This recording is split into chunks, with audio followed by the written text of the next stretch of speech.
So when we speak about being compassionate, being empathetic, being patient, and all of those issues, I believe we won't be able to adopt any of those roles when we are fast pacing, where we're moving faster than our ability to think. Right. So that is my recommendation when I'm training others or talking, sharing from the little I know about the escalation or conflict resolution or crisis intervention. It's first allow that person to see the human in you. Inside, it's not going to take away anything from you. It's not going to make you less. It's not going to remove your preparedness, your readiness to fight, your skills. Not going to take away anything, but it's going to enhance the human value.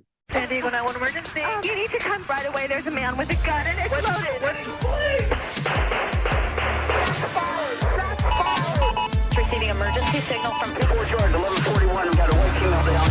We need paramedics code please. All available units will code that way.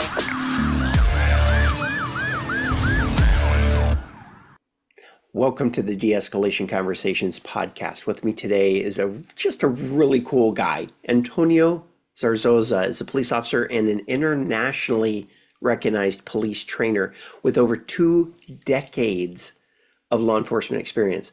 He leads training at the Advanced Law Enforcement Training Center of a prominent university in Texas. He also operates Instructor Z Associates International, LLC, where he trains local, state, federal, and foreign law enforcement officers year-round.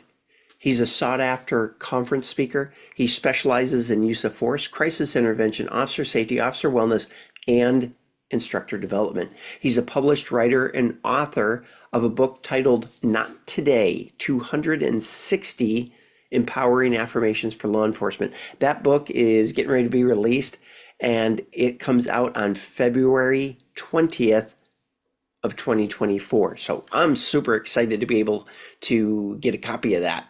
And that's going to be available pretty much everywhere. Amazon, Barnes and Noble, the major bookstores, Walmart. Everybody's going to have this thing. It's pretty darn cool. So, Antonio, welcome to the show. Thank you for having me. I'm excited to be here with you. Yeah, and we have both been members of an organization that I think I mention ILETA almost every episode, International Law Enforcement Educators and Trainers Association. We have an annual conference coming up here next month. We can say that now that we're in February, and it's always in St. Louis. It's a great organization. If you are a trainer, involved in any way, shape, or form with education and law enforcement, you absolutely need to check out ILETA, ILEETA.org. And Antonio and I will be seeing each other there. We just saw each other at the TCOL conference, the Texas Commission on Law Enforcement, at that conference. And actually, Antonio, you and your wife helped me out during my presentation, so I'm very grateful for that. You were a big help. Thank you. I'm glad to help. Been there, done that. So when I saw were you anticipating the large attendance? No, I wasn't. There was close to what, 300 people in the room? Yeah, that's why we stepped up to help you distribute the paperwork.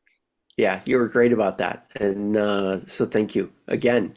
Now, speaking of ILETA, you were selected to be a speaker at Emerson Hour, and you talked about rekindling the blue flame. Let's start the episode out. Just tell us about that. Tell us about Emerson Hour. You explain it. You probably explain it a whole lot better than I do, especially since you've been a speaker during Emerson Hour. Tell us a little bit about Emerson Hour, and then talk about the rekindling of the blue flame, the talk that you did for that. Okay.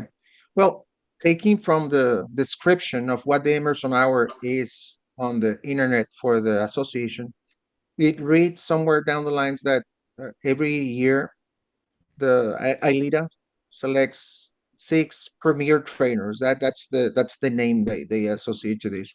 They select 6 premier trainers that will speak from the heart, And the the the main point here is that there are no props. There's no PowerPoint.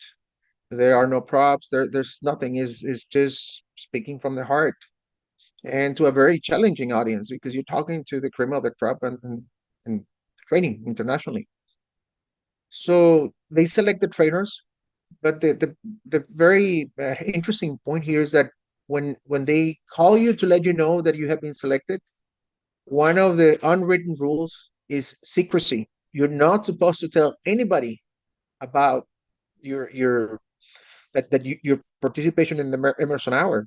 So it is until the very last minute when you are gathering prior to beginning of the Emerson Hour when you meet with the MC, and that's when people starts arriving. Only the people that was selected that year are the ones that are entering to that room. So all of these glances and eyes turning around and looking, oh, you're one of them. Oh, you're one of them. It's awesome. So we met in this room and I saw who they were and they we found each other there. And it was trainers that with mutual admiration and respect. And again, we were equally excited and nervous, and get excited to start. So excuse the noise. That's my dog in his kennel getting very excited. Um, so the we gather there and they provide the lineup who's gonna go first and provide brief instructions on how this is gonna happen and get ready to roll. So the main question here is a rhetorical question that is attributed to Ralph Waldo Emerson, who who they say every time he would gather and meet with others alike, he would pose the question, a rhetorical question. Tell me, what what have you what have you found different, or what have you learned, or what's the highlight? Uh, Um, and trying to instill this participation, this critical thinking. So when we go in front of the audience, the question that we are answering is what have you found interesting? What have you found different? Or what have you learned? More than anything in regards to the growth. And then we introduce our topic, something that has come clear to you, basically.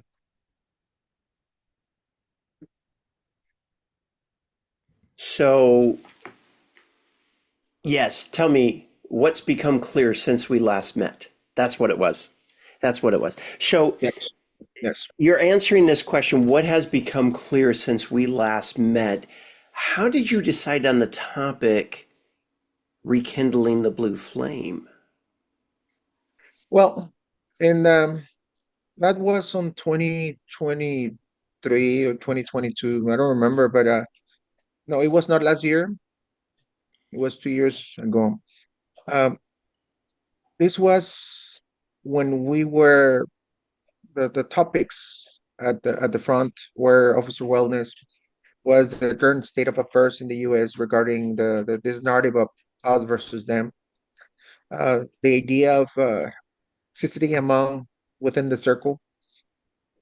So I wanted to speak about some of the lessons learned that helped me come back to surface after having been exposed to certain trauma within the circle of law enforcement. And what I found clear to me is that there's this negative connotation to the word rookie uh, among police veterans, among the experts. There's this kind of negative association, or if not negative, we tend to associate it with the lowest of the lowest, when individuals who are yet to prove their worth, individuals who maybe us veterans, some of us veterans classify as overzealous, as way too eager, as too naive. But then again, we only focus on some of those not so positive traits, at least not so positive to us as veterans. But we ignore some of the most uh, some of the most admirable traits of a rookie. If not, just think about your rookie days. We have this strong ethical motivation. We have this drive. We have this desire to change the world, and we are highly driven. As a matter of fact, I remember as a veteran, when I was already feeling entitled, thinking I'm a veteran. Why am I being sent out to these less than perfect assignments? Why do I have to stay overtime? Why do I have to cover for these individuals? Why do I have to go to these sectors on patrol? All the whys and all the complaints. Then again, as a rookie, they would tell you, I remember this very well. If they would tell me, Zarzosa, you're gonna be working overtime because there are no deputies to cover the shift, I'm game. That was my thing. Zarzosa, we're gonna send you to the worst areas of town. I'm game. I'm gonna get exposure and I'm gonna get to learn and the peripheral action, police action. So Zarzosa, you're gonna be doing this, you're gonna be doing that, it didn't matter to me because in my head I wanted the exposure. So as a rookie, I had that drive, that enthusiasm, that uh, motivation. But then years pass, and we tend to believe that because now we are veterans, that we should not be working those assignments, that they should be sent to the rookie. Mm, yeah. So in my story, I recall a moment during my career when I was part of a very extensive and exhausting internal affairs investigation where there were some very nasty allegations against me. And at the time when I was placed on that internal affairs investigation, which by the way lasted about 7 8 months, uh, the last time that I worked at the Sheriff's Academy where I was assigned was when the internal affairs investigators knocked on my classroom and they asked me to follow them to their office where I was served with the documents. After that, I didn't go back to my assignment. It was a very exhausting investigation. And although I was clear from any wrongdoing and it was a very exhausting, I participated. I cooperated with everything, even beyond my attorney's recommendation. So what I wanted to do, I just wanted to show them the transparency of my so-called involvement in this situation. So I did everything transparently, very transparent and uh, very clear with them. So when I was clear, I was not sent back to the academy where all of this happened. That was blackballed, almost as if Mm, I had been found guilty or I have found at fault. So they removed my assignment. Uh, they they removed my take-home unit. They removed a lot of privileges that were common uh, in all of the deputies, and I was blackballed. I was sent out to the shittiest assignments. I was removed my take-home unit, and every start of the shift, I was given some of the worst units that were not reliable. wow. And I remember for a long time, I was bitter. My professional fulfillment was gone. My goals were gone. My drive was killed. I turned into that toxic officer that is just flying on the radar. Mhm. It was not me. It was definitely not me, and it was affecting me in many dimensions. One of them, uh, family. It cost me divorce and a very deteriorated mental health. It was debilitating. But then there was this turn of events that happened in my personal life that made me realize that that's not who I am, and that's not who I want to be, and that's not what I wanted to continue doing. And everything really quick can be summarized with this. The day I graduated from the police academy, I invited my father and my mother over to to go with me to the graduation. During graduation, I was to sport the traditional sheriff's deputy uniform that included a cowboy hat, very traditional. I don't wear cowboy hats on my off duty life, and my very first night on patrol, my father was in town visiting home because he went with me to the graduation. And I remember when I was on my way out to the door where I was going to be meeting with my FTO to pick me up, my son caught me. My dad caught me in front of the mirror for a lengthy amount of time, fixing my hat, checking my uniform, making sure that everything was in place. I don't know for how long I was in front of that mirror, but I was rejoicing on everything. I was looking at myself and was feeling that sense of achievement, accomplishment. I was feeling amazing. And my dad noticed that. He came from behind me, he tapped me on the shoulder, and he said, I'm proud of you. And I felt that it was amazing. And he asked me about the cowboy hat. And oh boy, I went out on it was almost as if you turned into History Channel. And I started talking about the tradition of the Texan. It's in Spanish they call it tejana, which is is the meaning of a cowboy hat. So I went on to explaining what is the meaning of the cowboy hat in a law enforcement officer, and that's it. I went out to my first shift on patrol. Well, fast forward several years, and fast forward that bad event in my career, and go back to let's go to the very first night on patrol after I was clear from this internal affairs investigation, after I had been stripped from everything I had, including my assignment as an instructor. I was the lead instructor for the use of force program at the Sheriff's Academy. That day, it just happened that my father was also there because he had gone with me to the last deposition. So it was not a celebration, but it was more than anything moral support. He was there in town. He was there in my house. Well, this night, I just sped through. I just said, "Good night, Dad. I'm going to work." And I sped through past the mirror, that mirror that many years ago had met me on my way to the exit door. So I just passed by. I had no uniform. I'm sorry, I had no hat. And I was just in a hurry. My dad stopped me clean before I stepped out. He said, "Hey, where are you going?" "I'm going to work, Dad, and I'm late. This is the first night back to patrol." And I started whining and complaining and bringing the negative of it. So he asked me one simple question. He asked me, "Where's your hat?" "Oh, Dad, I don't know where I have it. I have it somewhere in my room. It doesn't matter." He came closer and he said, "Yes, it matters. Where is it?" "I don't know, Dad. It must be somewhere. Can I go into your room?" "Sure, Dad, you can go, but please hurry up." I was very cold. I was I was very cold. "Yes, Dad, hurry up. I'll wait for you." He went, brought my hat. It was all wrinkled and without any shaping. As much as he could, he cleaned it and put it back on my head.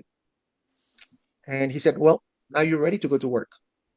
So I looked at the hat and I gave it back to him. I said, "No, Dad, this means nothing. This means nothing." And I started pointing out at the negative aspects of my work.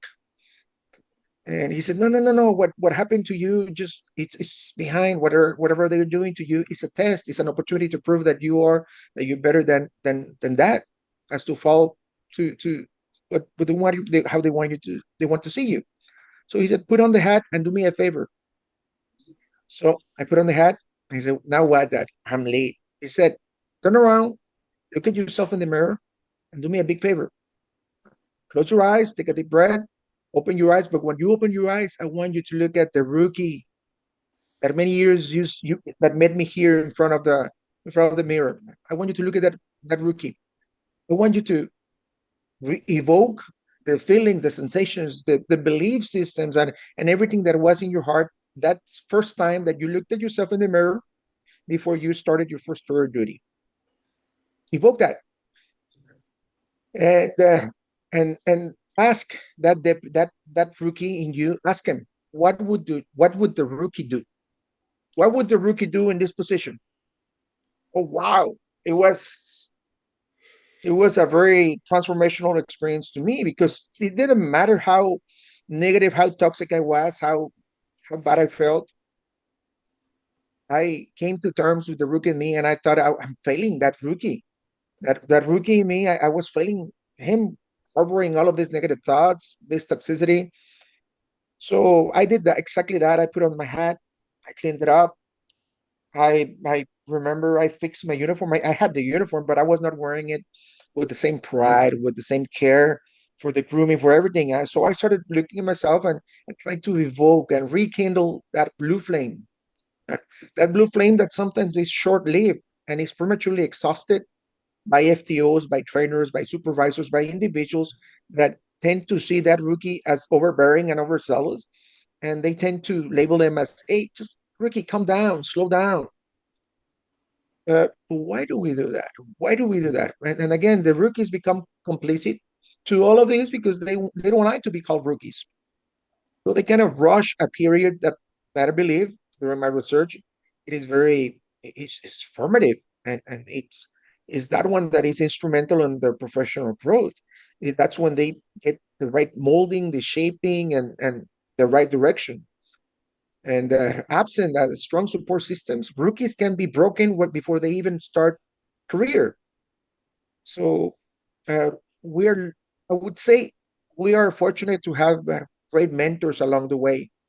But for every mentor we find, we also gotta find other individuals whose spark has been exhausted by others, by the times, by experiences, by events, and that without a doubt, they also have some level of influence over those, especially if we are traversing through hard times, through hard times, because it is. Remember that quote: "Adversities do not build behavior; they reveal behavior." So during the adversities that I was facing, the challenges that I was facing, I was very wrong by thinking that these adversities were building my behavior. No, they were not building my behavior. They were distorting my behavior. And if anything, they were revealing the true essence that was in my heart and in my mind at the time. So when I did that, I remember I evoked every day. I would ask myself pretty much in the same fashion that, remember those bracelets that for a long time they were, what would Jesus do? So I remember I had a yellow bracelet from who was it? This there was this cyclist, international cyclist, that had a bracelet for cancer awareness or something like that. I remember with a Sharpie, I wrote down WW DRD. What would the rookie do? So and again, a lot of people was asking me, why do you need that? It's not that I need it. It is it is a tangible. It is a tangible that brings me to this reality. Mhm. And that I remember explaining with a very limited capacity to others that sometimes as cops, as type A individuals, alpha males and females, sometimes we are pumped up by amazing speeches, by mentors, by leaders, by those ones that are leading the front.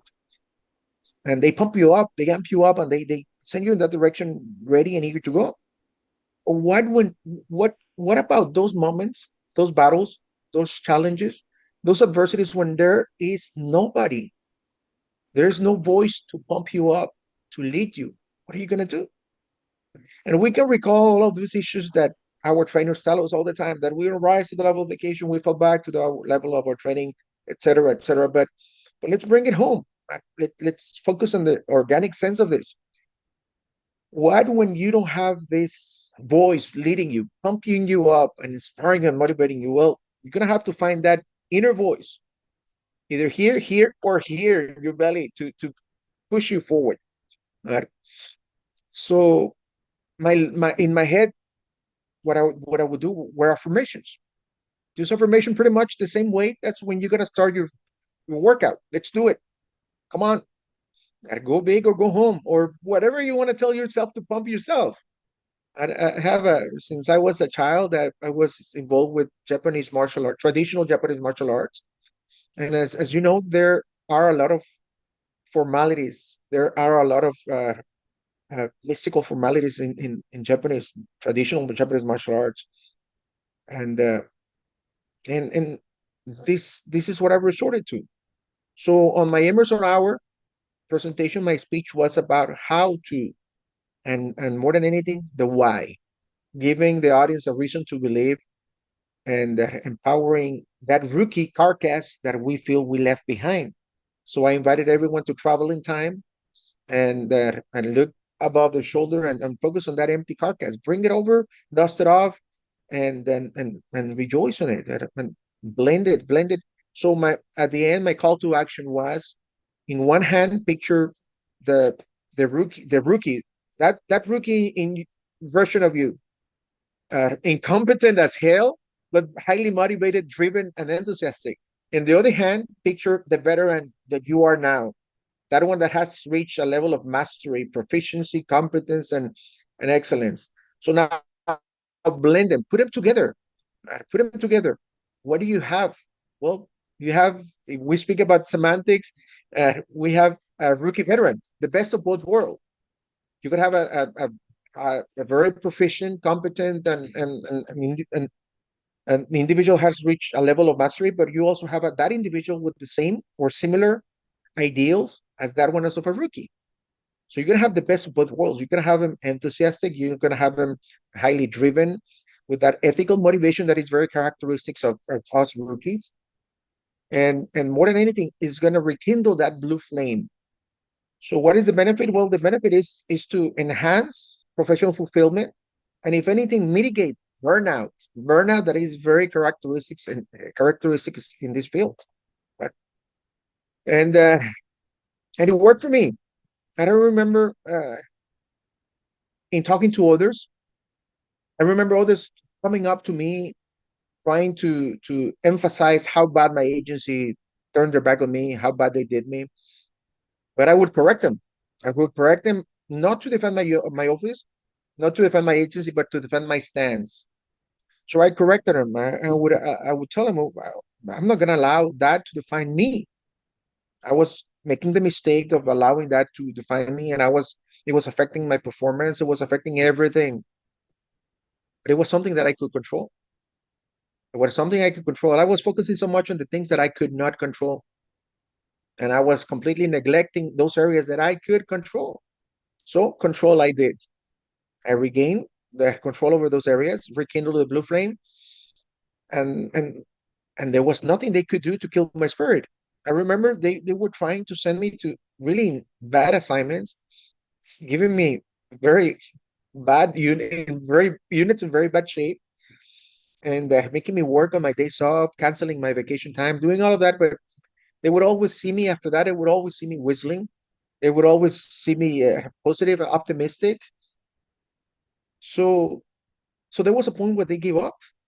They gave up, and they never faced me or asked me or nothing. But just all of a sudden they said, "Hey, would you be interested in helping us with the field training program?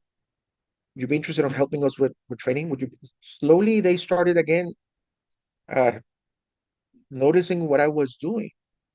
But at that time, it was a little bit too late. Uh, State agency was in the plans of starting an advanced law enforcement training center, and during that time, they were scouting for talent, and I got recruited. I got recruited by this state law enforcement agency that tasked me with the creation. So from scratch, I was given a plan, a vision, a mission, and a budget.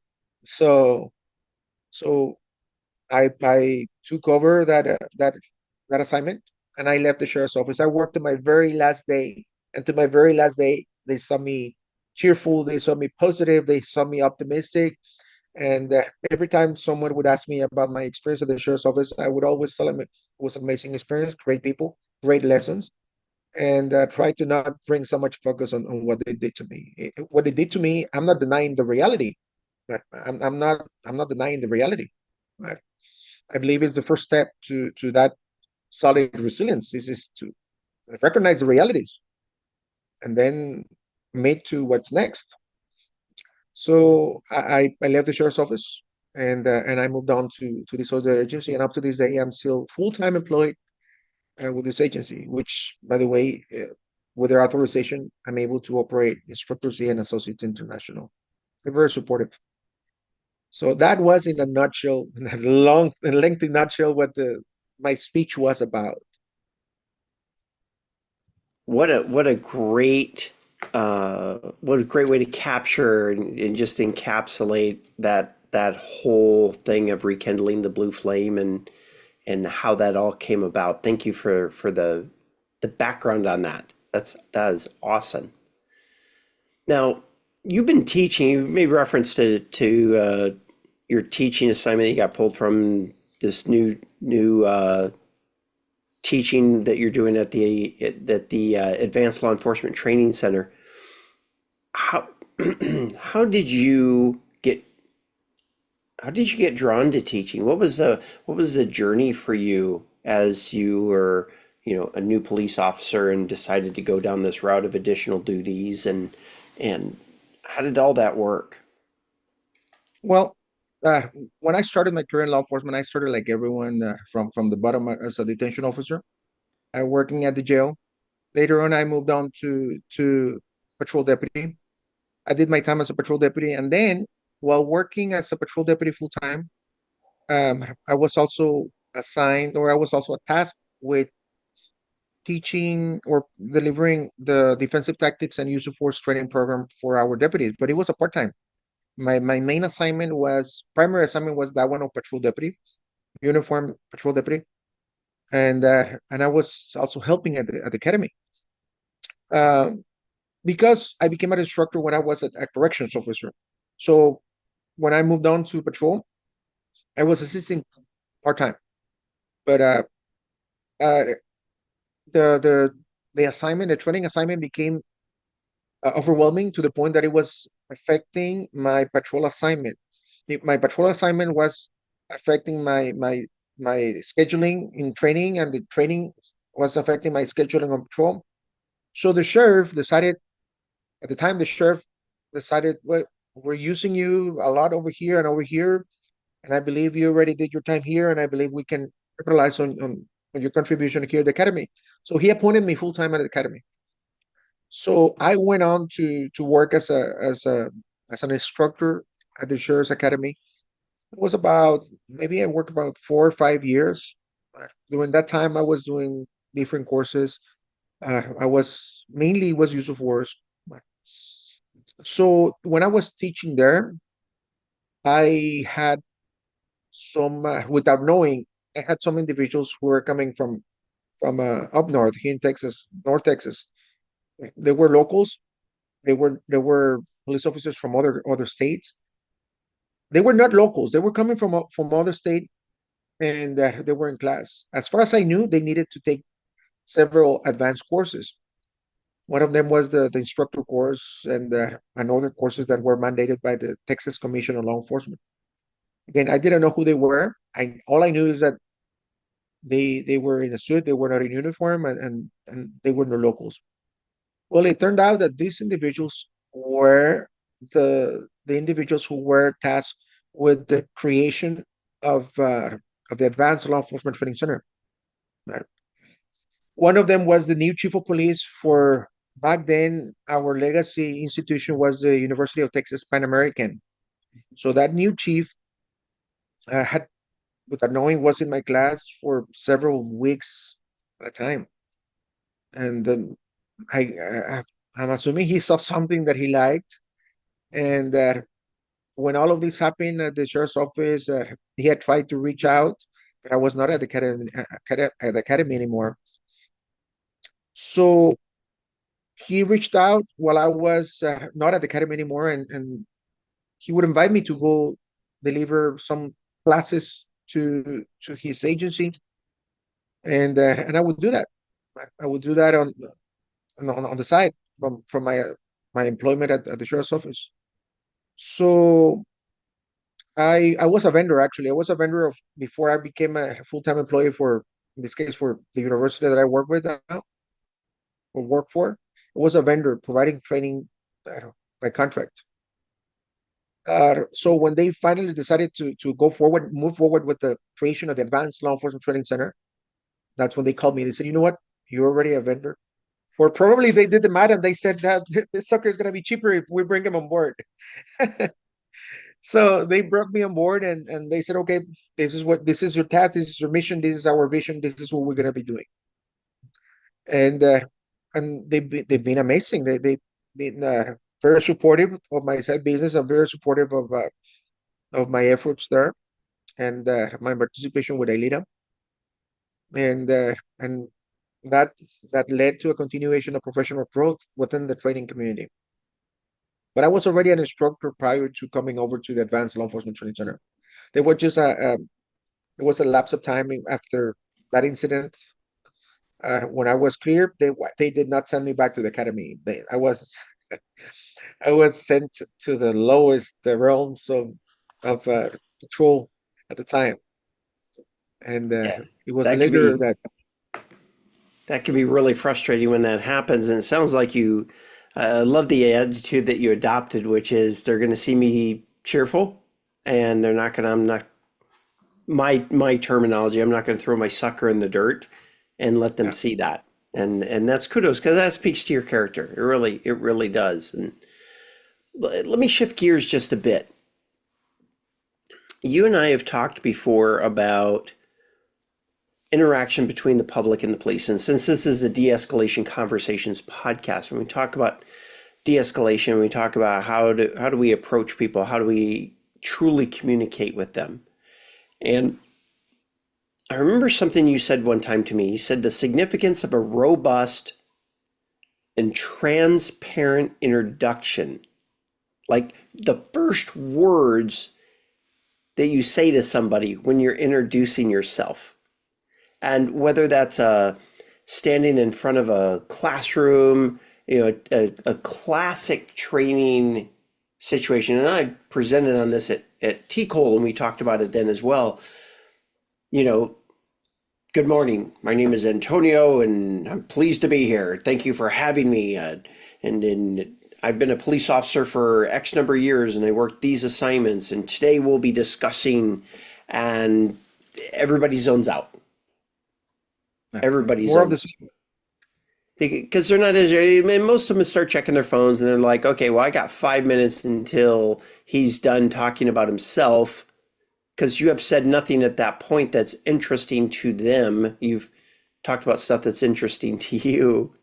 And then the great thing was you took that example of how not to start a training session, and you drew a parallel to a police officer in uniform making a contact with a person that's maybe on a vehicle stop or a pedestrian stop. You walk up to somebody and you call it a simple and human approach.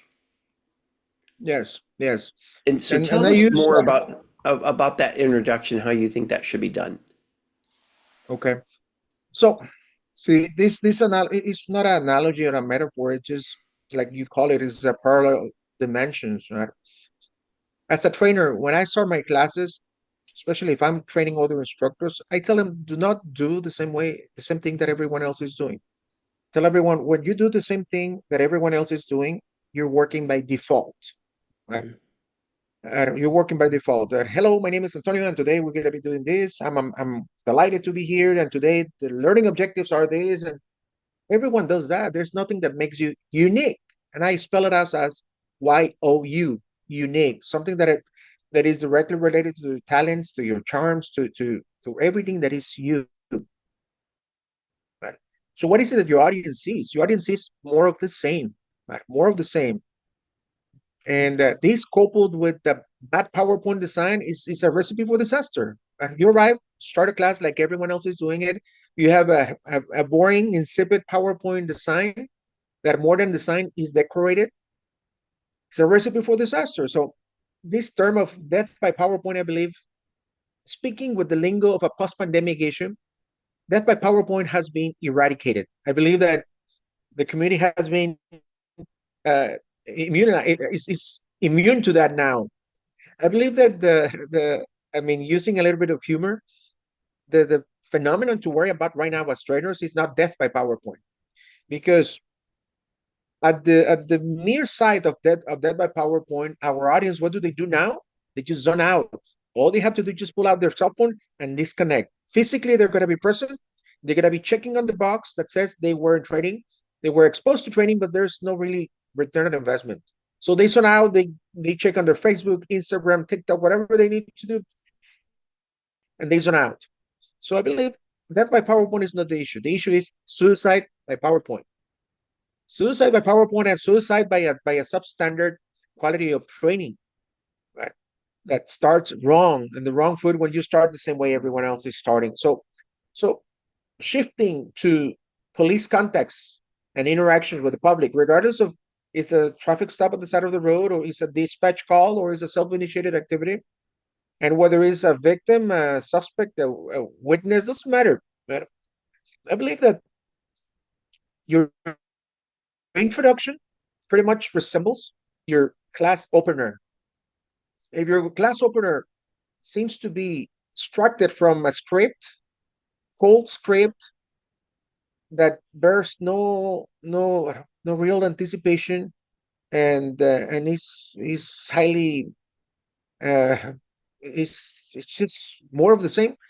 Well, the audience will reflect that, and it's going to be a very difficult class for everyone. The same way in the field, when we and I do this with a lot of officers when I'm teaching, specifically when I'm teaching crisis intervention. I make a very quick scenario, mock scenario in a control environment. With that, sterilizing the room. I'm in the front stage. Students are in this side of the room, and I tell them I'm a person pacing back and forth, hands inside my pockets, and I'm talking to myself. I'm doing all of these movements, and I appear to be distressed. And I'm talking to myself, and I appear to be mad. You can see my frown. You can see all that. I want you to arrive. You're being dispatched to make contact with this unwanted subject. So far, this is all you have. It's an unwanted subject. You're making contact with me. Introduce yourself. Start a conversation. Start an interaction. And I will tell you that 9.9% or 9.9 out of 10 would stop in front of me. You, sir, listen to me. Look at me. My name is Officer Antonio Zarzosa, and I'm this and that, and I'm here. So others arriving, hey, this is Sergeant Antonio. This is Deputy this, Deputy that, Deputy. So, so my contention here is I see who you. If I'm in distress and I see in uniform, I think I know. I think I know who you are, and I think I know you're in an official capacity, and I think you represent the system. Which, if I'm a mental health consumer, pretty much the system has already felt me, and you're part of the system, and you reiterate your attachment to the system, to my failed system. And the first thing that I hear is you are part of the problem. So my suggestion, and again, this is something very simple. My suggestion is when you're going to introduce yourself, okay, uh, make sure that first of all you do it from a distance where you're not intruding into this person's reactionary gap or personal space. Right? Make sure that you introduce the person inside the uniform, not the title that holds that uniform. Like in this case, I would be, hello, my name is Antonio, and I'm with University Police, and I'm here because, or I'm here to help you with, or whatever else you're gonna continue with. But the contention is, or the premise for this is, let the person know who the human inside that uniform is. My name is Antonio, and I key on this, my gesture. I'm with University Police Department. So I ask my audience, what do you think the audience, your consumer or your contact is gonna see when you arrive? My name is Antonio, and I'm with ABC Police Department, or I'm with Sheriff's Office. I'm with because the power of body language is amazing, and great mentors and trainers such as yourself remind us all the time the power of the body language and the nuances involved in nonverbal communications. So if I arrive, my name is this, I'm a sergeant, lieutenant, deputy officer, and you adopt this old interview stance that, by the way, it has been proven that it really is not as it doesn't contribute as much as it used to be in other times. So you arrive with a square neutral stance at a distance, and you talk to these individuals with your open hands rather than pointing, and you involve the power of body language. My name is Antonio. I'm with the University Police, or I'm with the Sheriff's Office. So I ask my audience, what do you think they see when I do this gesture? I'm with police department, and I'm here because, or I'm here to help you with, or whatever it is, whatever continuation, whatever reason that they will be sharing with the individual. So I believe speaks volumes, and those nuances of and the power of nonverbal communication is amazing because they will see that you are detaching, disconnecting, you are leaving. I work with that police department. I'm not that police department. Antonio works with that police department. So right now is the human inside the uniform talking to you. Uh, and if possible, utilize what many professionals in the field have. It's a very interesting name uh, because we tend to attribute tactical to everything, but they I believe they call it tactical transparency. So if I'm talking from a distance, hello, my name is Antonio. I'm with the Universal Police. Do you mind if I get closer to you? I would like to talk to you, but I don't want to be screaming or make you feel uncomfortable screaming. Do you mind if I get close to you? In other words, explaining and presenting what we are doing, what we are going to do before we do it. Making that person feel at ease, making that person feel not so much comfortable, but know that we are coming forward as the excuse me, as a human. There will be cases when they're going to be doing this and they're ready to do that, and just like Dr. George Thompson would always remind us, there's a time to talk and there's a time to fight, without a doubt. But but I believe that adopting this approach uh, makes you an active participant of all of the different moving parts without having to wait for those red flags to pop up and having to react. I believe that you are more responsive and less reactive or reflexive, and it allows the other person on the other end to see the human.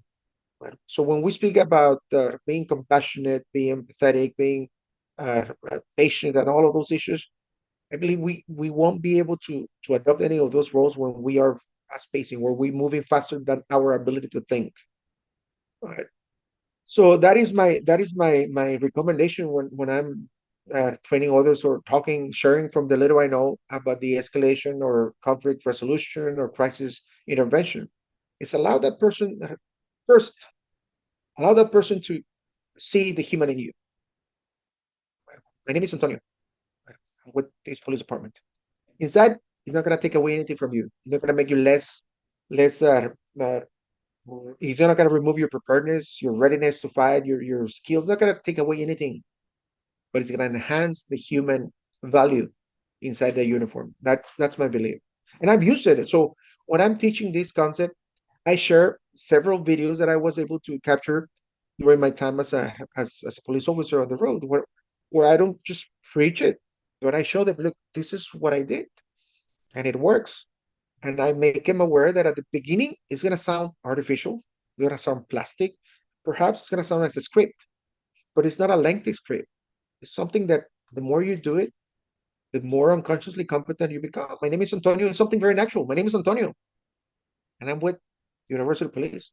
My name is Antonio. I'm with Instructor Z Associates, and the reason I'm here is and move on. And this is my these are my 2 cents on this topic.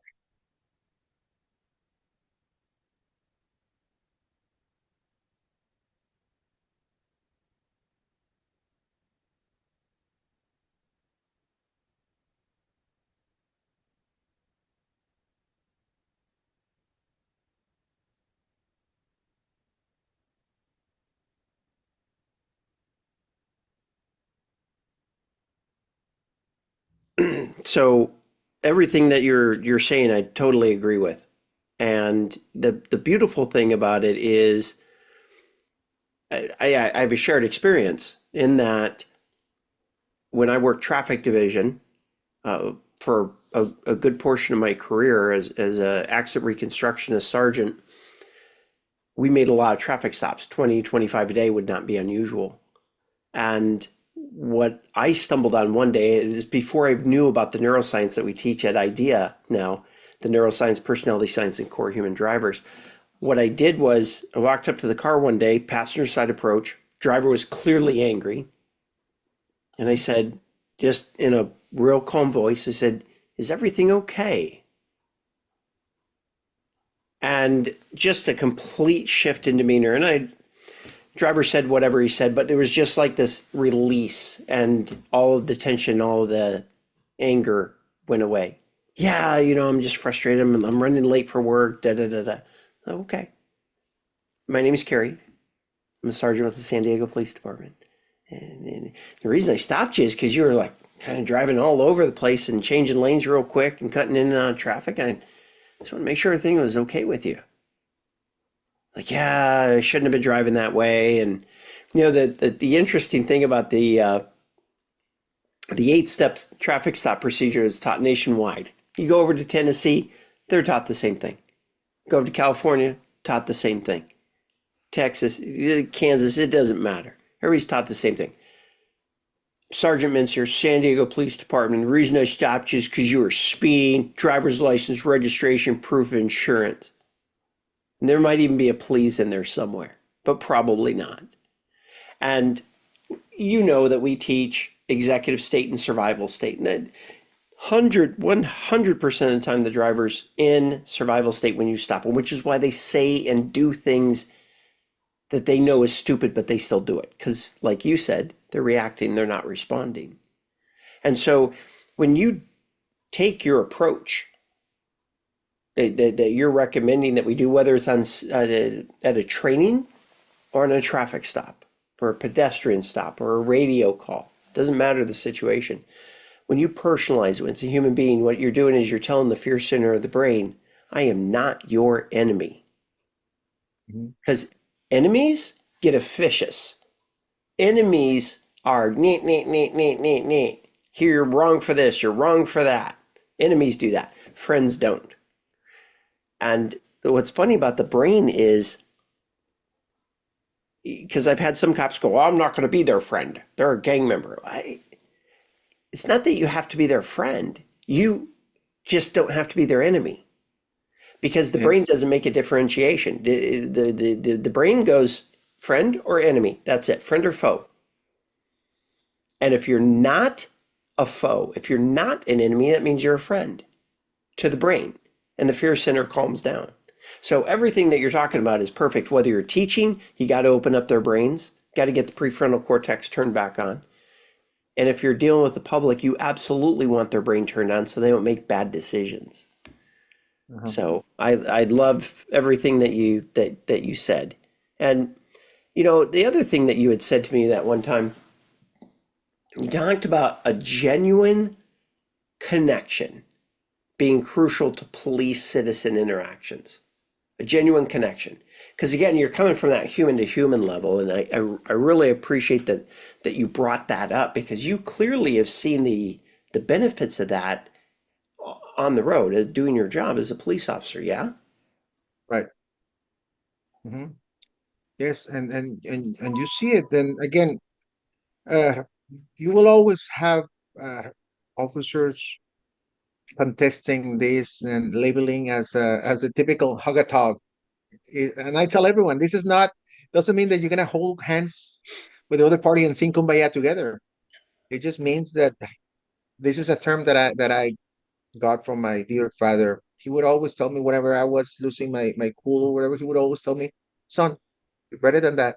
You're better than that feeling that you're harboring at this very moment. You're better than that. But just relax. You're better than that. And when this is not gonna take away anything from you. If you see yourself as a warrior, as a guardian, as a shepherd, as a protector, doesn't matter. You're still gonna be whatever you see yourself as, but you're also enhancing the human side in you. So that's where this real connection comes. And and taking from my time as a trainer, I tell everyone when we defy convention, we ignite connection. And this is not a matter of bringing a mantra with rhymes, but reminding ourselves that when we think outside the box or think as if there's no box, that's when we defy status quo and bring in our human qualities. Right? I always joke about my human qualities. My main human quality is my sexy Latin lover accent. So I tell everyone that is what makes me connect with people. My sexy Latin lover accent, and and that what I mentioned is the fight convention, man, with the understanding that this thinking outside the box or thinking if there's no box It is a metaphor or analogy that is valuable, 100% valuable on retail, on commerce, on marketing, all that. Understanding that law enforcement is a very distinctive box with a lot of formalities, SOPs, policies, regulations. So I invite everyone, okay, there's thinking outside the box or thinking as if there's no box. Is this metaphor that we where we want to ignite creativity, right? But in reality, what I mean is master the box. Master the box. So you don't have to be forced to think outside the box. Master the box. Master your craft.